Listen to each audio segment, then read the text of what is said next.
Kurumzari, Coffee with Tom and Kabui Singbo Ahan Motor Taramoksheri, Masia, couldn't Unazagariba guest see a take Nasunate, Maruoina, Tonganba Fruit Community the Poogasu, Isaibu Pamzaba, Aduga Philisida, Tonganba, Miam Gisaba, Toru Lakpa, Masi Fawada, Hariba, Sangai Bishapi Asigi, Isai, Masi, Manipurgi, Yum Tom Kutinda, Milpugi Tamoida, Milpumiam Tamoida, the Buck,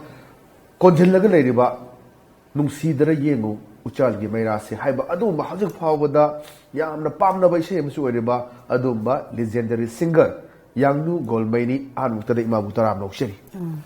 Bamaruna Kogi, Tom TBC Hokiba, October Gitang, Anida, Manipuki Chief Minister, and Birenda, Sangabi Dana, Masi, Malem, Gilebak, Nifuni to Yauna, Tongan from the Yang, Fangabre, Maruina Koi Manipur, legendary but not culture, Mayam Singasi, Petriviki Miam, the Kangana Pandum, the Adumba, Lamjingbatomtv, Hariva, satellite channel, Hodogibani, Ashugumba Yamna, Nahawi, Vashingna, Manipur Bu, Malem, the Taktana, Lakoli, Kongtagasida, Ima, Manipuri, Amoina, Imagi Karimule, and Tabu.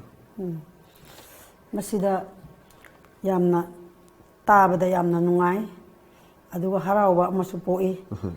Ekoi Manipur State, Sidadi. ISTV impact ayamba loina khangna bangatani una bangatani adubo hujiki time of Manipur haiba tom haibara channel asidi foreign country na ekoi gi culture yengba phangba ekoi gi nat ki jagoi khangde isai khangde loina uba phangani phangkhre haibasi tabada ima dingasi haraw bayam poe nungai basu poe ai hak oirasu aisu han oizaraga su no manatraga no madi foreign country na aigi isai aigi sakse utchaba ngamlani haibase isada poe aiduna aisu yam nungai ba phawe yam nungai de ima si akoi community si yamna inter caste marriage haibaduni ima si kom sagai da pok pini adubu haji akoi gi kabui sagai da akoi yum palaktana ima si Moirang gi adugumba Khungang Amaleba Sengbangjan Village the Pokibani 1948 the Indiana Ninkata Matungi Olak Pachahi the Nimana Koi Tabang the Pundar Kibasi Maru Kamai Togdana Koi Isai Sakpagise Kamai Chang Girakno Howling the Mazum Hoi Gospel Gisakpa Churchki and Manachala Matung Dagi Kamai to Isai Lamsi Sangbira Kibanima Nasi Aina Angang wearing a Lesabi Parakpa Haidare Sahi Tratruk Tratre Aswai some say Tratruk the Gizum says a hore. Habidi Sars Kumbada Gospel song Gumbadum Salapa Sakpasida Asum Isai Aisina Angang wearing a Kara language Pamzer Eva. Aduda some Isai Gumbaka some Nantoropada Mayam as Nankon says Sakpayani Sao Koloana over the Gisum Karigumba Karihani. Program ama luhongba khangde adagi sangaba khangde ama leirakanda hekta aibisibu kokthora emaya maraksida thoro isemta sa oina sum sakhi bedagi sei 35 aswaida sum 35 aswaida sei sakla aise modern song gumba hindi gi sei gumba thaina di hindi gi sei jam saknaramidana kari gumba ama leiraga program ama leiraga aduda hindi sei gumba se mate mate loina di phadana mate mate sum saklakpa adagi di Say Tramatra Truk to the A some Sale. Adagi Koigi Impal the Hagadra, all in their radio, Hanba Laira Pado. Aduda Koise, Koi Babase, Kainoda, Sida Impal the Moidi ex service, Hibai or Eva, Japan War, Yam Yaura Mekoi Babase, Ringundaga, Yam Puina Laira Mea. Aduda Mana. Retire or Pasida, what Japan war, Lower Pasida, Yum the Halapada, Adum ex servicing the time of the Kogramidana, Pusakasina Hamba, Adukoi Babazi Pion Oiramiaba, Secretary, all secretary, Adu the Pion Oiramba,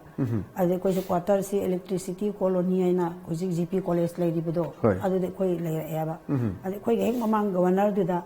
all in their radio in Palsi, how Eva, Adu the Koi say Tado program. Asida Kariani Kom Gidi, Dumatam the Laitriaba program se Pidri. The Single Gis say ho Hebra, Amasu Laira Meaba. Other the A Adum Kom say Adum Saklok Hepa Hore. Other Mayam Nakariani Sakang my Kang Bahabdo, or Adagidi radio की programme से दुम कोम की से दुम पिरे दुम सकले मरु ने मा कोई रेडियो की से हा मसलक पसिदा इमाना सहोरे कोई रिकॉर्ड तो होरे थादोरा का इमा की खोंजेल से आहान बताबदो रेडियो दा करी फाउबी की मा खंदे ऐसे अंगांग निना हराउबगुम नुंगाइबगुम ओ मयामना नंगी खोनसे ताब याई सकप यानी हाइरिबसे चुमदी चुमबजाने दुम खल्ले ऐसु अदगिदे दुम सकले प्रोग्राम से सकप मतुंग सिदा खंगदे खंगहौदना ऐसे कैनोदा दुम युम पालएबा अदो पालकपसिदा मयामना साउनरे कोमगी जाति सिंगसेना हुजि पाउ साउनबा याम लेरि हाइबदी ऐगी जात पानहनिंगबा हाइबदो होय अदो करिगिनो नंगना अतोप जातिदा पानबदी ना अदो इसै सागा अखोइगी कोमगी मिंगचत से पूरा ओ हाइना पूरा कदबन अदुगुमलबा अंगांगनि हाइना अखोइना खल्लगा नंगना मी जातिदा चखिबदी हाइना अखोइगी सगै नातै सिंगसिनाइबा खुरा सिंगसिना याम साउरेबा अदु साउदना अदु अरगसु अदुम केसामथोंग कबुई खुलदा ऐसे पालाए ऐगी कुबो के मिंगदो जी अदुंबा गोलमई कवई मागी ममौ ओय ऐसे अदुदगी कबुई जातिदा पालक बदुदा हजिक्ति यांगनु गोलमई हना मणिपुर की मियामना अदु मपान लरिबा सिंगसु थमोइदा निंजंगना लरिबनी इमाना इमागी फुरुपता पालमगा फावरमदबसु याय वरेबना फावरमबसु याय हेना फावरमबसु याय अदुमपु ngasi imana aduumba tongan ba furup singi mrakta nungsi chanaba hoi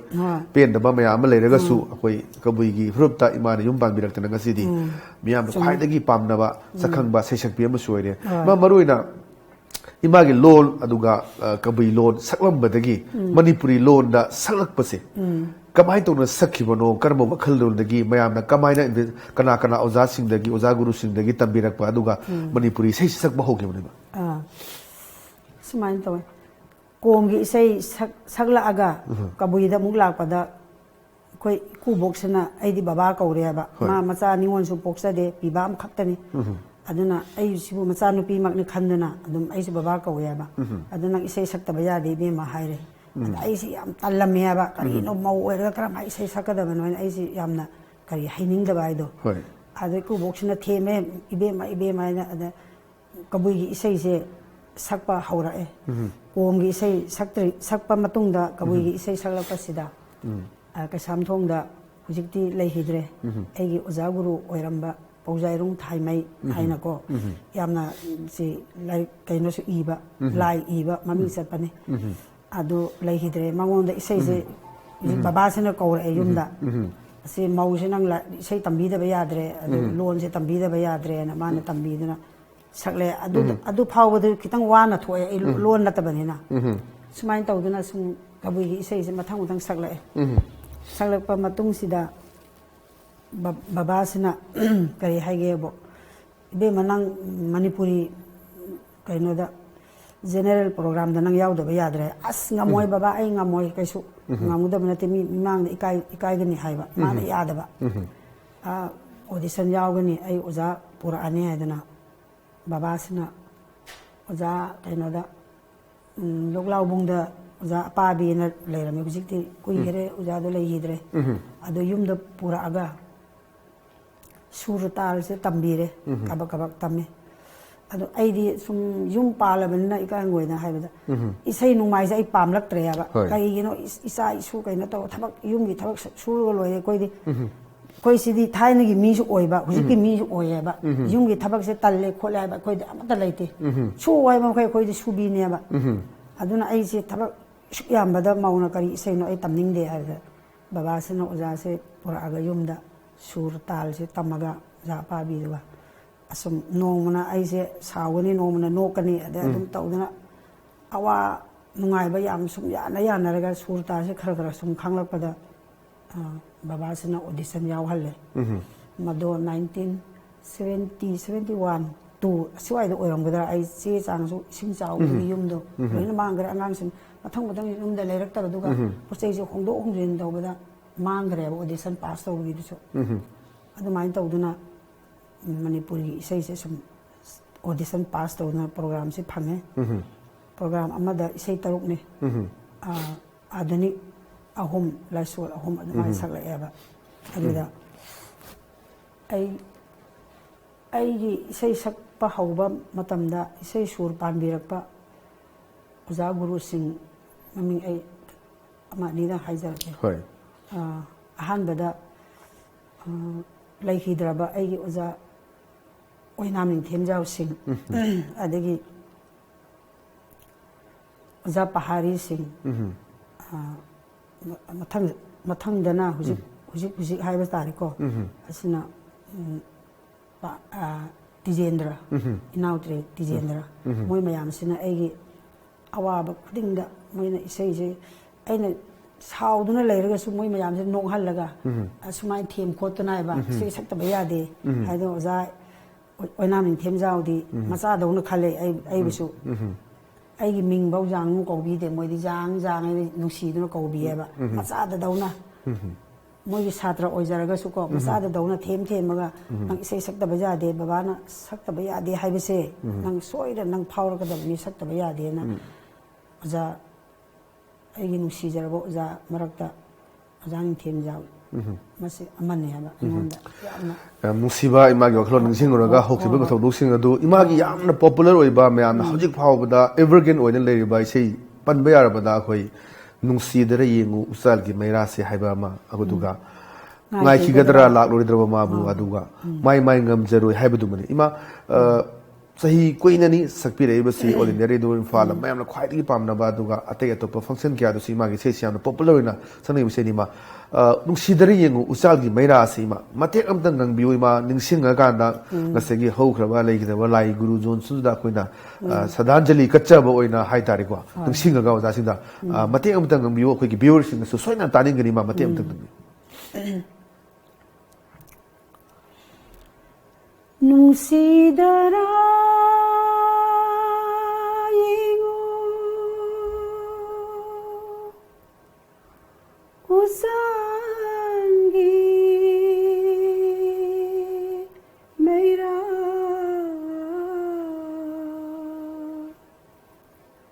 ꯀꯞꯅꯤꯡꯗꯔꯥ ꯅꯪꯕꯨ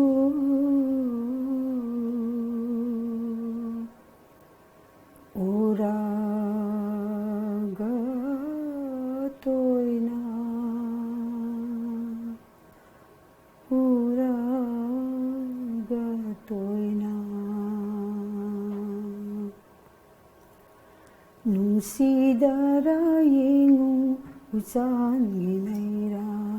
ꯀꯞꯅꯤꯡꯗꯔꯥ ꯅꯪꯕꯨ ꯎꯔꯒ ꯇꯣꯏꯅ ꯅꯨꯡꯁꯤꯗꯔꯥ ꯌꯦꯡꯉꯨ ꯎꯆꯥꯟꯒꯤ ꯃꯩꯔꯥ ꯅꯨꯄꯤꯇꯅ ꯋꯥꯔꯤ ꯅꯨꯡꯉꯥꯏꯕ ꯅꯨꯄꯥ ꯏꯀꯥꯏꯗꯔꯥ ꯈꯜꯂꯨ ꯑꯁꯤꯡꯕ ꯃꯩꯇꯩ ꯅꯨꯄꯤꯇꯅ ꯋꯥꯔꯤ ꯅꯨꯡꯉꯥꯏꯕ ꯅꯨꯄꯥ ꯏꯀꯥꯏꯗꯔꯥ ꯈꯜꯂꯨ ꯑꯁꯤꯡꯕ ꯃꯩꯇꯩ ꯅꯨꯡꯁꯤꯗꯔꯥ ꯌꯦꯡꯉꯨ ꯎꯆꯥꯟꯒꯤ ꯃꯩꯔꯥ ꯀꯞꯅꯤꯡꯗꯔꯥ ꯅꯪꯕꯨ ꯎꯔꯒ ꯇꯣꯏꯅ ꯅꯨꯡꯁꯤꯗꯔꯥ ꯌꯦꯡꯉꯨ ꯎꯆꯥꯟꯒꯤ ꯃꯩꯔꯥ ꯅꯨꯡꯁꯤꯗꯔꯥ ꯌꯦꯡꯉꯨ ꯎꯆꯥꯟꯒꯤ ꯃꯩꯔꯥ ꯌꯥꯝ ꯐꯖꯕ ꯏꯃꯥꯒꯤ ꯑꯗꯨꯒꯨꯝꯕ ꯌꯥꯝꯅ ꯄꯣꯄꯨꯂꯔ ꯑꯣꯏꯈꯤꯕ ꯑꯣꯖꯥ ꯒꯨꯔꯨꯁꯤꯡ ꯅꯤꯡꯁꯤꯡꯉꯒ ꯑꯗꯨꯝ ꯁꯛꯄꯤꯕ ꯌꯥꯝ ꯅꯨꯡꯉꯥꯏ ꯏꯃꯥ ꯃꯊꯪꯒꯤ ꯏꯁꯩ ꯑꯅꯤ ꯑꯃꯁꯨ ꯂꯩꯔꯤ ꯏꯃꯥꯒꯤꯁꯤ ꯋꯥꯔꯤꯁꯨ ꯁꯥꯟꯅꯅꯤꯡꯉꯤ ꯋꯥꯔꯤ ꯑꯃꯨꯛ ꯁꯥꯟꯅꯁꯤ ꯏꯃꯥ ꯑꯍꯥꯟꯕ ꯃꯩꯇꯩꯔꯣꯟꯒꯤ ꯃꯅꯤꯄꯨꯔꯤ ꯍꯥꯏꯕ ꯇꯥꯏ ꯁꯛꯄꯁꯤꯗ ꯑꯩꯈꯣꯏ ꯏꯃꯥꯒꯤ ꯀꯝꯃꯨꯅꯤꯇꯤ ꯍꯣꯏ ꯃꯩꯇꯩꯔꯣꯜ ꯉꯥꯡꯖꯔꯒꯁꯨ ꯈꯣꯏꯕ ꯍꯩꯕ ꯑꯃ ꯂꯩ ꯑꯗꯨꯕꯨ ꯁꯛꯄ ꯃꯇꯝꯗꯗꯤ ꯑꯗꯨꯒꯤ ꯈꯣꯏꯗꯕ ꯉꯥꯡꯊꯣꯔꯛꯄꯗ ꯈꯣꯏꯔꯒꯁꯨ ꯀꯃꯥꯏꯅ ꯃꯁꯤ ꯊꯦꯡꯅꯕꯤꯔꯛꯏ ꯏꯃꯥ ꯃꯁꯤ ꯈꯪꯗꯦ ꯁꯨꯝ ꯏꯁꯩ ꯑꯣꯖꯥꯁꯤꯡꯅ ꯏꯁꯩ ꯁꯨꯔ ꯄꯥꯟꯕꯗ ꯑꯗꯨꯝ ꯍꯥꯏꯕꯗꯤ ꯑꯩꯅ ꯁꯛꯇꯣꯔꯛꯄ ꯃꯇꯝꯗ ꯃꯣꯏꯅ ꯑꯗꯨꯝ ꯇꯝꯕꯤ ꯑꯁꯨꯃꯥꯏꯅ ꯍꯥꯏꯒꯗꯕꯅꯤ ꯑꯗꯨꯅ ꯑꯗꯣ ꯍꯥꯏꯗꯤ ꯄ꯭ꯔꯣꯅꯥꯎꯟꯁꯤꯌꯦꯁꯟꯁꯦ ꯀꯔꯤ ꯍꯥꯏꯅꯤ ꯌꯥꯝꯅ ꯍꯥꯏꯕ ꯑꯗꯒꯤ ꯁꯨꯝꯕ ꯈꯔ ꯈꯦꯠꯅꯕ ꯂꯩꯌꯦꯕ ꯑꯩꯈꯣꯏ ꯑꯩꯅ ꯍꯥꯏꯗꯣꯔꯛꯄꯗ ꯌꯥꯝ ꯋꯥꯅ ꯍꯣꯠꯅꯖꯔꯛꯏꯗ ꯑꯣꯖꯥ ꯅꯤꯡꯊꯦꯝꯖꯥꯎ ꯍꯧꯖꯤꯛ ꯑꯩꯒꯤ ꯑꯣꯖꯥꯁꯤꯅ ꯑꯌꯥꯝꯕ ꯃꯥꯅ ꯂꯣꯏꯅ ꯇꯥꯛꯄꯤ ꯇꯝꯕꯤꯔꯛꯑꯦꯕ ꯕꯦꯃꯥ ꯖꯥꯡ ꯃꯗꯨꯅ ꯑꯁꯤ ꯍꯥꯏꯒꯗꯕ ꯌꯥꯗꯦ ꯍꯥꯏꯕꯒꯨꯝꯕ ꯌꯥꯗꯦ ꯍꯥꯏꯕꯒꯨꯝꯕꯀꯣ ꯑꯗꯣ ꯁꯨꯝ ꯂꯨꯝꯅ ꯍꯥꯏꯕ ꯀꯩꯅꯣ ꯇꯧꯔꯒ ꯍꯥꯏꯕꯁꯦ ꯌꯥꯝ ꯇꯝꯕꯤꯔꯛꯑꯦ ꯑꯣꯖꯥꯗꯨꯅ ꯑꯗ ꯑꯩꯅ ꯌꯥꯗꯦ ꯀꯥ ꯍꯥꯏꯅ ꯇꯧꯕꯗ ꯅꯠꯇꯦ ꯑꯗꯨꯃꯥꯏꯅ ꯍꯥꯏꯅꯨ ꯌꯥꯗꯦ ꯍꯥꯏꯌꯨ ꯍꯥꯏꯕ oza hai bhai te wani yade kamai hai da ba kai na ai ji wana kari hai ni hai bado hujik phaw de so dum kari hai ba dadi dum yawba adu ge sei sa kan dadi adum thaido ga lakba koi mani akhoi gi india gi phaw ri sei sakpi koi lata mangeswar bau da koi manipur gi sei sak da nang se hai ba da hai ba thog nang te na hai ba phum silema adu ima gi am popular ba se ani shu ba sini akhoi yam na am pam na gi ba se lakhi ga dara ngai khi gadra lak roi da ma bu si ma su matik am tang swain tani ngri ma gi akhoi prithvi gi myam lai ba viewers sing na soi da ma gi sai tani ngani al su matik am tang tambi khon su yadre hoi halu silak ba sai humdra su zila bani ma se ji ko ho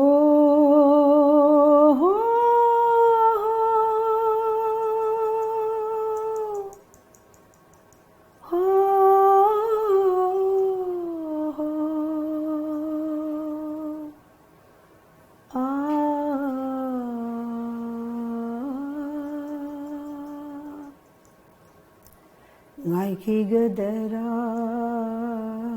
lagla roi da ba ma bu yin khi sirani ai bu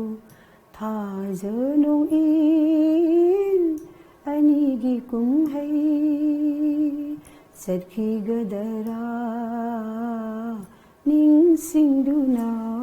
wari sat khi sirani ai bu kai na mai sa bu du na ngai khi gadara lak la roi da ba ma bu ho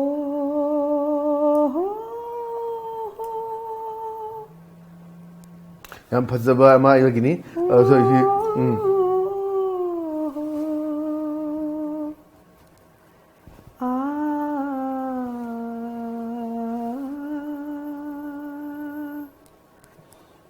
se sum toina ngang mani adu hazik phaw da ima ge sei humdra sur bauta khonjel si akoi telephone daga kai da wari sana badadi lesabi gi khonjel laga daga taram basu yaw ba yai ma'am haram da yam phajaba ima ge sei singsida akoi gi lebak ning bagi singtha ba isai aduga romantic oi ba isai ma'am sini yam pamna ba adu ima ge sei sidre ngu usan gi meira aduga hairiba ngai khigadra lak loi da ma si sai sai akoi gi saidang ba aduga kai gi saireng ba sina kana oi ma su hujiki kari hai ta lebak ning ma hai ta ko nungsi da ri usan gi meira haiba mai asibu ibirak pa laikhidra ba arambam sarak di mayek ni adi sur pan bana ja oina min themja adagi ngai khi gadara lak laroi da ba ma bu haina saireng basina biramani haisnam ba adagi sur pan bana nongmai them uja pahari na pan ba thagi sai ne den thagi program phangba da sai program phang adagi amana hazik mai mai ngam jaroi haiba sigisina khara romantic oiba haiba tai masina saireng ba kana no aduga sur pan mana kana ni mamase mai ngam jaroi haiba pan basibo ai kaw nusingba unkoire aduga ani marakta ai khara confuse like hoi Sugai de ma adugi mai ngam jaroi se ima sima mate am tang man ngang biraga makha ta ba ima gi punsigi wari sing so khoi makha ta namu wari sana jigi ma mate am tang thambi sai sima su oja oina mi themjau na pan bani mai ngam jaroi marau sau ba khoi muni mai ngam jaroi marau sau ba khoi muni panglabi aigi thamoida nungsi kai haubiranu nungsi kai haubiranu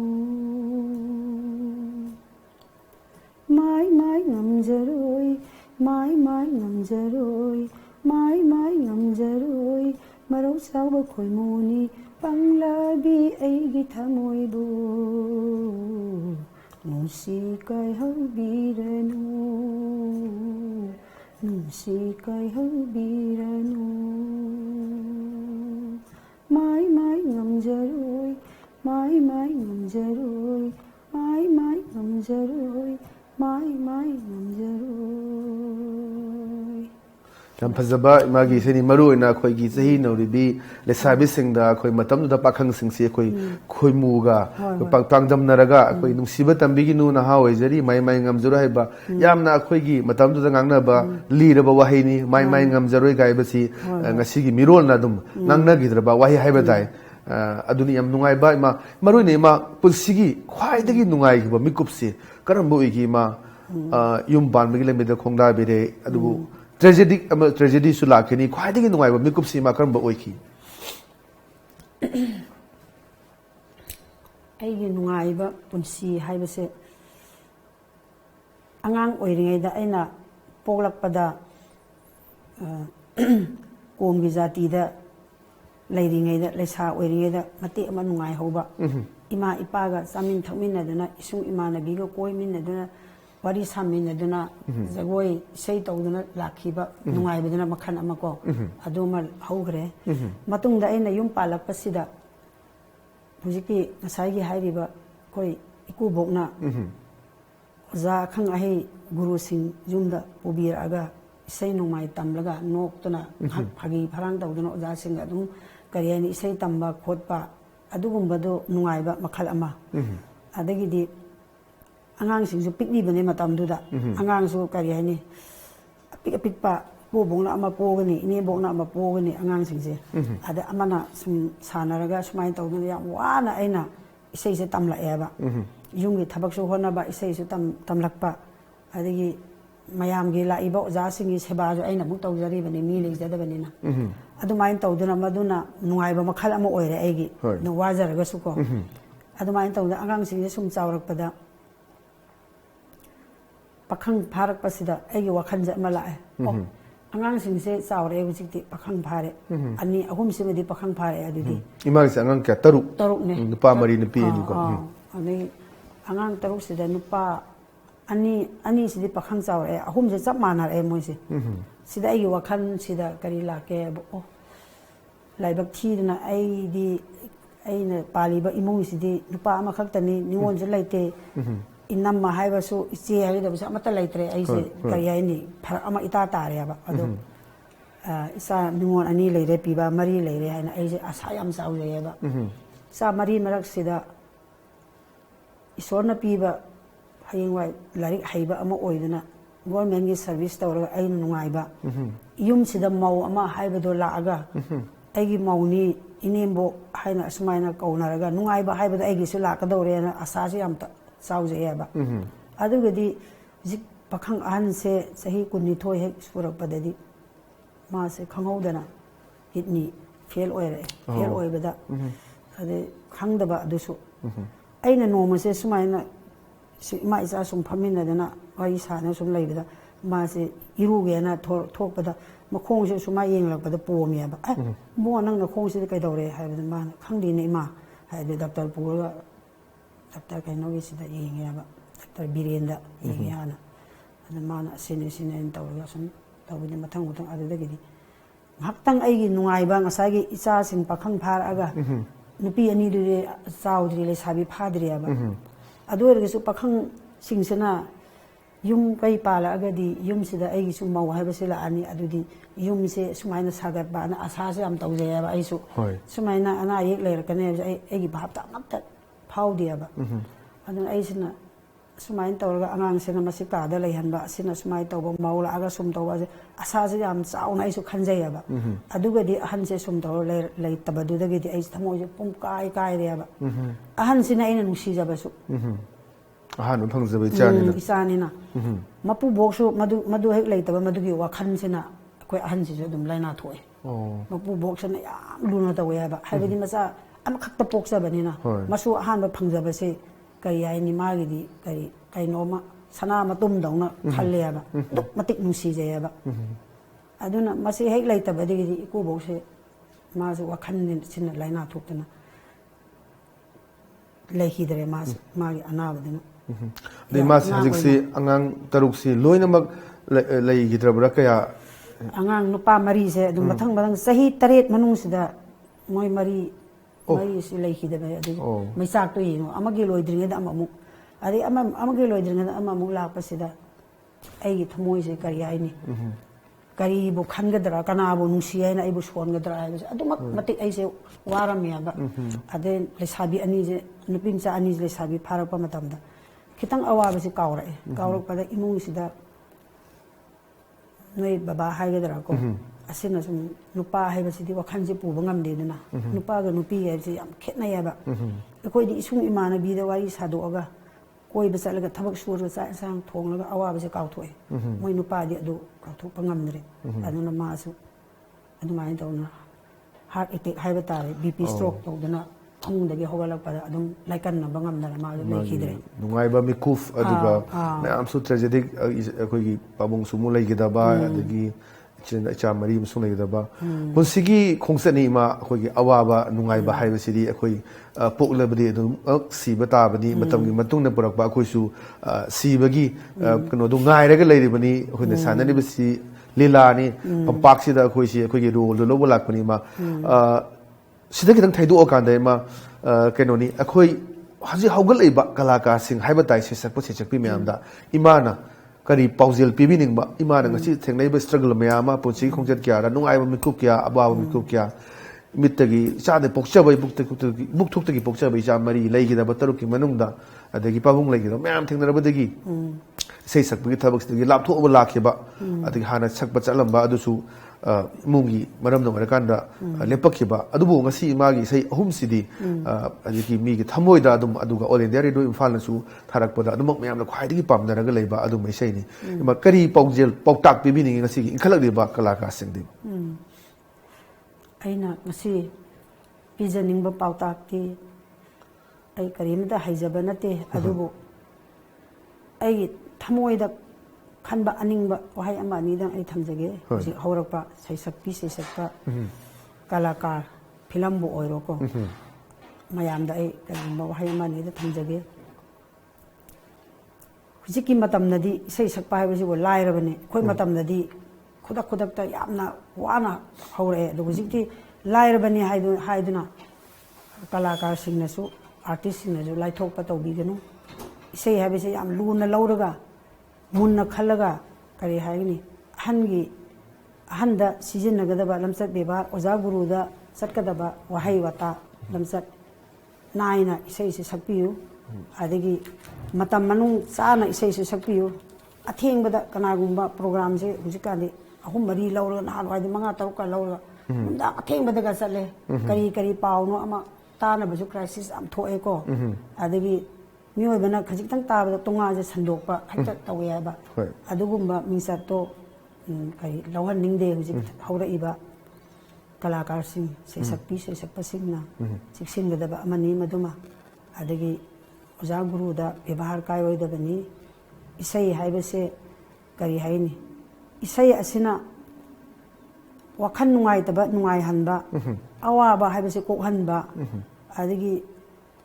thaina kaururaba sahi kaya gi mamangda haugaraba awaba nungaiba mayamse ningsing hanba ngamba asisu isai sineba isai sina aduna isai si phajana sakpiyu adagi mayek ki matung inna sur panba mina su sur panbiyu adagi sur panba singmuju haijariba ko aina kaisu khangba potina te adubu karigumba matamda haiba haitraga su pungingda di laijayaba kaiguma matamda isai niana saktorokpa sisu yamda taba nungaitaba su yaura iyaba hujikani haurak mayek karida aduda adu mayek iba singnasu asakpanasu khara yengaga ibiyu yengaga sakpiyu haibase ai haijaningi aduga ngasi manipur sanalibak asida leiriba sing amasung tam parja singda ai haijaningi ima iben isung imanabi mayamna aibo masi awangba thakta manipurgi awangba thakta aibo pukhatpiba sakhang maikhang biba ase manipurda leiriba ima ibel ichin ina kwai pumnamangpo hanba maktada hanna ikokno na khurumjari mayamna aibo thagatpibagi aibo lok pukhatpibagi ayamna nungaijai asimatana ai apenbo oire aigidi imungidi ai nungai pham leitre ngasi manipur da aibo ima iben singna adagi kari hai ni ama akhang ai state kala akhang dre dagi kai no mayam na ai bu sing bi duna kauduna ngasi awang ba thak tai bu pukhat pi duna mingsat pi bi riba ase asimak sine ai ngasi penjaba haibado nungai ba haibado aduna matam su losilai ma losilak pada khoi ngasi gi pause singda kari kari pau phongi ima su seisak pi ama orega su artist ama orega su समाज से तौरीबा दुगा Hari लेरिबा लेंगाक loan से दा करी फाउरी हाइबदु Imangi मोतु लौजेनिंग सी अदना आई नारोल थोदांग the Phong बसी मा Sangai festival ग मै लेना जुको वैली दा ट्रेकिंग चखिबा मियो निपान खुजुमा पुलिस ना फाजिन खिबा सिंग पुन कुमरी की मनुंग दा कंडीशन अमत यावना थादोरक दि हाइबा एमएमटी ना फोंग दो परफॉर्म लेरे थाईलैंड की प्रिंसेस संगाई फेस्टिवल ला सरुक याक्रे ngasi kaibul lamjau amsung kangla yengani haiba pau sauna phonge welan pauda thailand gi princess na sangai festival da nat ke thorum simeng takre legang na pekhaliba is policy da sawat kani haina phongdok re meitei me ki bill putho na ba thodang no view haiba wai khemsan speaker na phongdok ba leire Thailand ki princess su lakto ki sana lebak su phonge Thailand ki princess lakto na sangai festival yengle haiba sana lebak yaure atopa mana high court ta MLA yam to how ki case ki hearing hore parliamentary secretary case taru ki hearing hai bofum si ki sana lebak da phonge ire bak pause da su yaure ngasi Bangladesh le riba maitei sengi cultural program utkani Myanmar gi maitei singna pauna brajabasi gi mutida ikai khumnakre fourth semester fau gi maitei mek tamlabani na maitei mek ki bill pass to gi matam oire hai ba speaker na phongdok posi sauna phonge ichel express ta BJP office ki morcha ki mifam pangthok tuna lok sabha ki matang khana khre ba yaure tek de gaina pandum yaururaga amu halakpo ayu haiba namtha ba gi wafum sidaida khoi ichel express ta yaure aduga khoi mal puba gari sindagi lo riba tax ta ho ba leire MMT gi chingkaro nipan Nagaland police na phajin na thamkhre aduga kakching da su yen makon phagai raga chakre civil secretariat simplex project na chatuna yetuna leire haiba phom khoi sangai di yaure pona phom pause da sangai festival gi manung channa juko valley da chatkiba MMT gi tracker nipan Nagaland na phajin khre ba yaure mafam makata na mafam ahum da nganu yen sing halam ne haiba pau leire aduga hariba mawisna pung nifuni pan gi general strike lokthok khre ba pau leire aina imada lakchening yumsi maruin handang maraksi subsar pudagi haurakana tongan famsingda akhoi sakhangdaba karino khangda posingna akhoi south section yumda pa south section si akhoi hatuoga akhoi manunggi saruk athimong barimung haiba tai mati charga hundom mayam aduga mayam thengnare suguma sidaida akhoi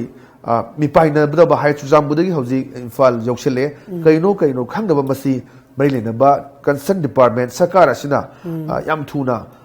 step ama lahu lakhupam thok tabra lakhotning bra imagi kari molem thambi mase aina khanbada ekhoina chahi su kuina palak pase sigumba amata tadri ada handak kisina ahan bani sigum laba sara uchi lai bu khangdaba ado mafam sida adum kaina tawre nganu su hatok lame a yen adu o sum hairak patarak pasida ekoi kari aina akiba tujungba ma poe angang sing sida tatana pawmeli bani ai numdang dane noi pan thokanu ko sumai tawdo pambi achauba manakta ka lepunu aide hairame sumaina mase yaragadi huzik manipur sarkarna athuba matamda mari lainaba kariyani veterinary doctor khande akhang ai expert singda tanaraga mase thijinnaga athuba matamda parja miyamda aki tujungba pokliba se koknanaba thabak oina pakhat piba pame